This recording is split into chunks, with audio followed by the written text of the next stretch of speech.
Welcome back to Talk of the Town on 99.7 and 1450 WHTC, on WHTC.com, and on the WHTC app for your smartphone. Once again, here's your host, Gary Stevens.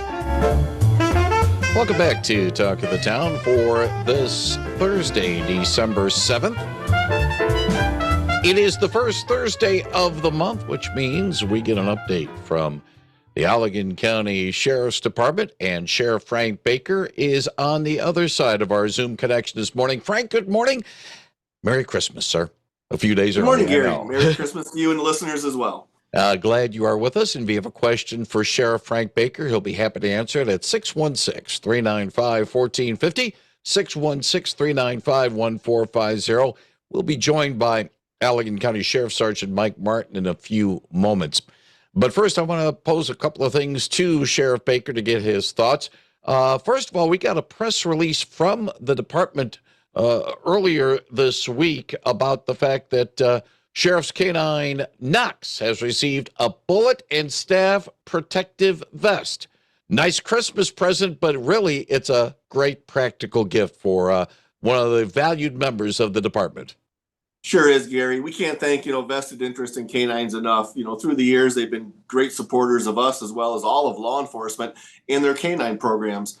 They've been able to provide all of our canine dogs, which we have 4, with canine vests. And it's just been a great asset to us to be able to have that protection for them because, beyond the fact that they are a valuable piece of equipment, let's say, they are part of the deputy's family and become a loved one as well. So, and a part of the agency. So we're glad to have that donation and to receive that from them. And we certainly appreciate it.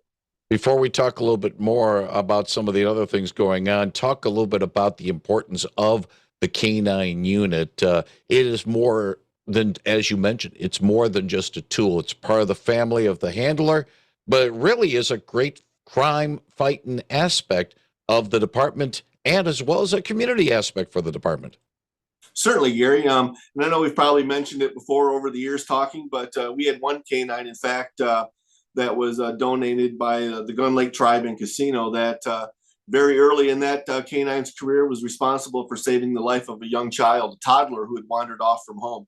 A lot of people think we use them just for, narcotics detection, but it goes beyond that. It goes, we use them for, like you say, trying to track and locate lost individuals. We've used them for lost children, lost elderly people with dementia. We use them in that regard. We've also used them for tracking individuals who flee from the police. Obviously, they're sometimes a danger or a threat to the community, so we use them for tracking individuals in that regard. And we also, of course, do use them for narcotics detection.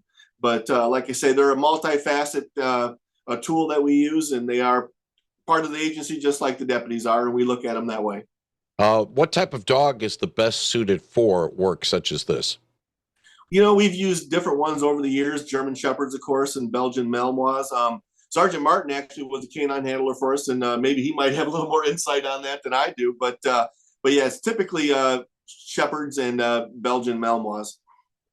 If you got a question for Allegan County Sheriff Frank Baker, he'll be happy to answer it at 616-395-1450, 616-395-1450. Before we have Sergeant Mike Martin join us, tell us a little bit about his experiences and the fact that there'll be a new look to the Allegan County Sheriff's Department coming in 2024. I want to touch upon a couple of holiday items with you, Sheriff Frank Baker. Certainly, motoring will be very important, not only in sobriety, but also dealing with wintry conditions. We got a little bit of a, shall we say, calling card, not only during Halloween, but a little bit more around the Thanksgiving holiday as well. A little bit of reminder that winter is going to be here and people better get their driving habits in gear to be able to drive and negotiate the road safely as this coming winter season. Sure, for sure, Gary. We've talked about it before, and it's always a good reminder to put out there that, when the snow starts, please slow down. That's the number one issue is speed. And people are used to driving on dry pavement or wet pavement, which they're able to stop and use the braking systems on their car much more effectively than they can in the snow and the ice. So leaving that extra distance between you and the person in front of you, that increase that reactionary gap, helps ensure that you're going to make it to your destination safe. And just one thing I do want to point out that when we do get those evenings, like you say, it seems to always be around the holidays when everyone's traveling, that we get one of those winter storms. We appreciate the community's help in doing what they can to reduce the demand for our services when we're responding to slide off after slide off and crash after crash. But when you do call, one of the things that we like is to do is we put a piece of yellow police tape around the door handle or the antenna of a car that's off in the ditch. If you see that, you know that we've already checked it. There's no need to call in because obviously our dispatch centers get overwhelmed. And so if you see that, rest assured there's nobody in there that needs our assistance. It's already been taken care of, and we appreciate the concern. But that one's been taken care of, and keep your eye out for the next one. And not only that, but also be ready for an emergency situation, especially in a wintry condition. Much of Allegan County is, I don't want to call it totally remote, but certainly it takes a little bit for a tow truck and or emergency services to get to you. So to a certain extent, stock your vehicle and have it ready in case you do get stuck and you're going to be out and basically in the elements for some period of time. It could take a while for us to get to you because of the fact that, like you say, we do have a very large rural county. We have places in the county we know we're going to have problems. You know, we always know on US 131, just north of 142nd Avenue, the wind blows across there, ice is over. We know we're going to have problems. We know on M40 north of Hamilton, we know that it's going to drift closed at different times of the year. We know on 57th, 58th Street over in north of Fenville, we know there are areas that basically plug up with snow drifts. So, you know, we're aware of it because it happens every year. We hope the public's aware of it. And if you can avoid some of those areas, of course, also on the freeway on the west side as well, be careful. But if you do travel, take a few minutes, make sure you have some extra things in the vehicle, such as a blanket, some water, some granola bars, some refreshments, some things to keep with you. Make sure your cell phone's charged so that you can call for help. And just be careful if you are running the vehicle to make sure that the exhaust isn't plugged with snow if you have slid off the road, because we certainly don't want any tragedies in that regard. If you got a question for Allegan County Sheriff Frank Baker, he'll be happy to answer it at 616-395-1450, 616-395-1450. As we have the sheriff swing over the Zoom camera to Allegan County Sheriff Sergeant Mike Martin to discuss a couple of things with him. I will bring up, first of all, Sheriff Sergeant Mike Martin. Thank you very much for joining us. One thing I always like to talk about when I talk about law enforcement is following laws and respecting those men and women in brown or blue. I think I may have to start adding the color black to it as well. Sergeant, tell us a little bit about the new look for the Allegan County Sheriff's Department in 2024. Yeah, so obviously you can see that I'm wearing a black uniform today. This process started probably almost a year ago, about January of this year. We started this process with all the retirements that we've had over the last few years. Obviously, we got new hires coming in to replace them. So with ordering all these new tan uniforms that we initially had, a problem that we've been facing over the last few years is that we have to switch manufacturers. So we're getting different shades of tan, essentially. So with this new wave of new deputies that we came in, we started looking at different options for uniforms, which is black was one of them. And that's a trend across Michigan for sheriff's offices to switch to black. So that's something that we looked into. And we're able to find the ones that I have on today that were actually a little bit more affordable and just make us look a little bit more cleaner now that our deputies are utilizing the black exterior vest. If you've seen our deputies wear those, so it kind of matches a little bit better, plus a little bit economic friendly for us. And overall, I think it just looks better as well. One thing about maybe black and how manufacturing of clothing has evolved over the years. It used to be if you wore black, it's great in the winter. It's kind of a challenge in the warmer months. It's not that bad now, is it? Right. Yeah. With the fabric that we have here, it's polyester, so it takes in the heat well. It has the UV ray protection in it as well. And plus, our guys are used to being warm in the summer. Obviously, we've got our vests and our equipment, our pants on and boots on in the 90-degree weather all the time. So it's something that we're kind of used to, but we also already had the black exterior vest that majority of our deputies already wear. So they're already got black on anyways. But yeah, so I don't think it's going to make that much difference. And I don't think our deputies will actually really notice the temperature change in our uniforms, because these new uniforms are actually a little bit lighter and thinner as well than what we have had in the past. The other thing, too, is being able to be seen in dark situations. We have had stories in the past of other law enforcement entities being hurt or losing their lives because somebody didn't see them in a dark situation. That's where having those reflective vests come in handy. It's almost like a lifesaver for not only first responders such as deputies, but also those who are helping those in a dangerous situation. Yeah, of course. So that's another aspect we looked at when we switched to this color as well. So obviously when we're working at night, we like to use the darkness if we're going into a dangerous situation as cover. And those tan uniforms, as you know, they were almost whitish tan. So they kind of stood out in the darkness. So it's one thing that helps us, our officers, be safe when they're in those situations like canine tracks or that type of situation. So yeah, for sure. It's definitely a great benefit for keeping our officers safe as well at night. If you have a question right now with Allegan County Sheriff Sergeant Mike Martin, he'll be happy to answer it at 616-395-1450, 616-395-1450. Mike is one who has been on the road with road patrols and the like. I've posted this to the sheriff before, and I'll pose it to you as well. Some of the new laws that have been put into the books involving motoring and motoring attention, most notably the hands-free law that was enacted at the end of June, also the texting laws that we've had. Enforcement now definitely, after maybe some time doing educational work, but talk about the challenges of trying to enforce the hands-free law. It's almost as if that's with the way that people drive and the fact that we have a lot of tinted vehicles now, vehicles with tinted windows, makes it kind of tough to look in to see whether or not somebody's got their hand on the cell phone, which they are not supposed to do. How much of a challenge is it to try to enforce this new law?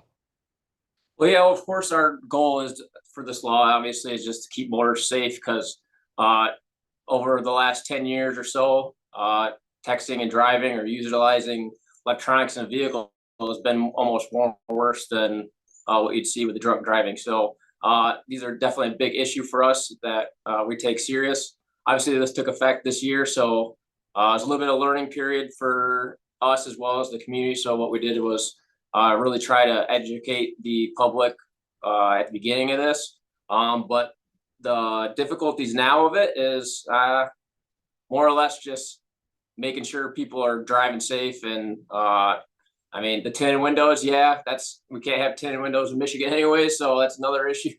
But yeah, we try our best to keep an eye out for those and overall just make sure the roads are being safe with people paying attention and not looking at their phones or any other electronic devices. One way to spot somebody that might be distracted in driving, not just with the hands-free law, but with other distractions. Certainly looking into the vehicle is one thing, but it's another thing, I would think, a giveaway sign that perhaps somebody's attention not totally 100% on their driving is the way that the vehicle moves. You know, if there's some drifting or perhaps vehicle going a little slow and then all of a sudden speeding up. There are little tricks to the trade for those who are assigned to enforcement that can tip off perhaps an officer or in this case a deputy that somebody is not paying attention to their driving. Yeah, of course. Obviously, we see it all the time. I'm sure the community can see it and notices it as well when they're out driving on our roads. Their characteristics are very similar to drunk drivers, swerving within the lane, not using blinkers, So basically all those characteristics of a drunk driver you see in people utilizing their phones as well. And half the time we stop people for using their phones or electronic devices. We ask them if they know why we stopped them, and they have no idea, and they didn't even see us when they were driving right past us, looking down at their phone. So obviously that's a major concern when they're not even seeing vehicles that they pass or being observant of their surroundings. So, yeah, so that's pretty much it. One other thing, Mike Martin, and then we'll take a break. I want to give you a story out of Council Bluffs, Iowa, and then I'll bring it to your experience. A driver was pulled over on I-80 in Council Bluffs, was clocked going 115 miles an hour, but the state trooper who had pulled him over says the motorist admitted he had topped out at 136 miles an hour. And according to the Iowa State Patrol, the driver told the trooper he was speeding because he was running late for work, then decided to see just how fast his vehicle could go. First thing I thought of when I saw that story, Mike, was the fact that might as well put a number on top of that vehicle and spot him like they do at at the racetrack. Perhaps even doing it over at Martin. But the other thing, though, high-speed chase and high-speed pursuits, that has become very much a case of not just training for the deputies or the officers, but knowing when to do it, and almost as important, knowing when to pull out of a high-speed chase because of public safety. Yes, of course. That's a big thing in law enforcement right now, is pursuing vehicles, and I think we overall do a really good job with our decision making when we get into these situations. Obviously, at night it's a little bit easier to continue to chase cars that flee from us, because obviously the roads are a little less busy with vehicles. But yeah, we have policies and procedures that we follow anytime we start pursuing a vehicle that flees from us, whether it be time of day, weather, road conditions, that type of thing.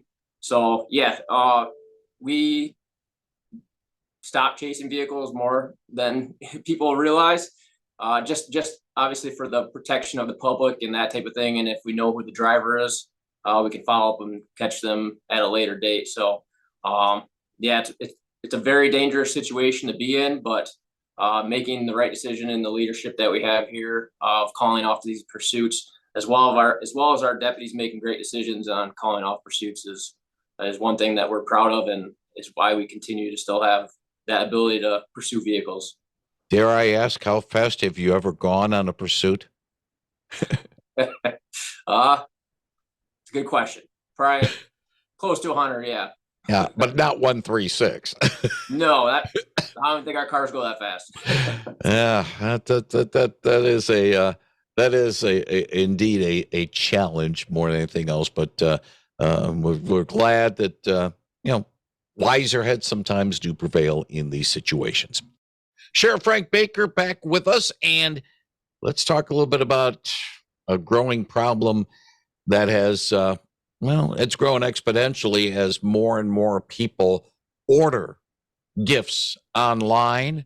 The friendly trucks drive by, they drop off the goodies, especially during the day when perhaps the homeowner or the purchaser is not home. And when they do get home and there is no package there, and then they kind of wonder what's going on, Frank, we have a new version of the Buccaneers. Davy Jones's locker is getting filled with porch pirate stuff. Tell us a bit about the issues that this has had, even in Allegan County, where a lot of it is rural. We do have people that come up and just go ahead and grab the goodies off the porch. That's for sure, Gary. And obviously this time of year is like, we just got through with the hunting season. This is the hunting season for the porch pirates. They know that there's going to be a lot of them on the front porch. And so we do encourage people to, if they have the means, to look at investing in something like a Ring doorbell camera or a security camera type system. We found it to be very beneficial to us when we have these types of situations. And it's not uncommon, obviously, for the other thing is the mailbox.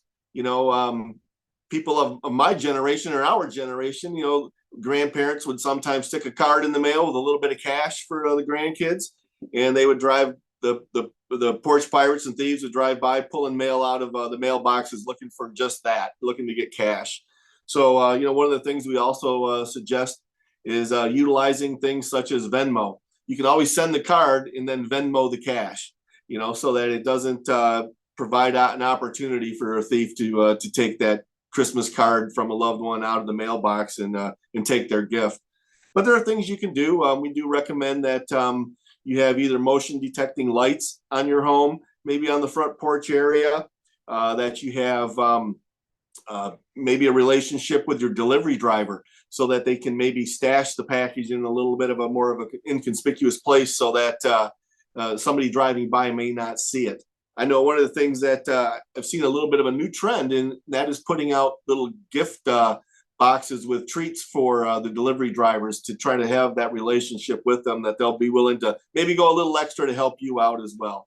And so those are a couple of things that we encourage, is just having that relationship with your driver to help maybe hide the packages. The other thing I know I've heard about, I don't have it myself, but is the ability for the delivery driver to actually access your garage to put the package inside and shut the garage door back, utilizing obviously technology that we have available to us.